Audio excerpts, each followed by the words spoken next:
50 € le kilo. Pour trouver ce poivre de luxe, il faut aller à 2 heures de route de la ville. C'est là que pousse le trésor, sur ces grappes. Depuis plusieurs générations, ces cultivateurs répètent les mêmes gestes, sans engrais ni pesticides. Au pied du poivrier, je mets du fumier naturel, avant de bien arroser la terre. Ce fermier récolte en moyenne 600 kg de grains tous les ans. Une renaissance, car tout a failli disparaître sous le régime des Khmers rouges dans les années 70. On a été chassé de nos terres par les Khmers rouges.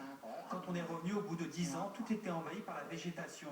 Les poivriers avaient disparu, nos fermes étaient détruites. Il a fallu repartir à zéro. Depuis, chaque année, les fermiers exportent 3 tonnes de poivre, dont plus de la moitié vers l'Hexagone. Notamment grâce à ce Français. Ils commercialisent la production de 120 cultivateurs locaux.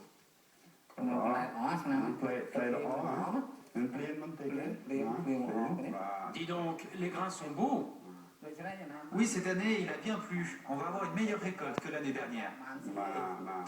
Avant de se retrouver dans l'assiette des Français, le poivre est trié ici. Depuis quelques années, chaque grain est inspecté et jeté au moindre défaut. Presque 1 sur 2 part à la poubelle. La qualité des grappes, la qualité de l'entretien général de la ferme est beaucoup mieux. On a un poivre de meilleure qualité, qu'on paye plus cher, et que donc les fermiers ont un bien meilleur revenu qu'ils avaient à l'époque. Mais tout le monde n'a pas la même exigence que lui. Tous les grains produits ici ne mériteraient pas leur réputation. C'est pas la qualité finale que l'on donne au poivre de Campote.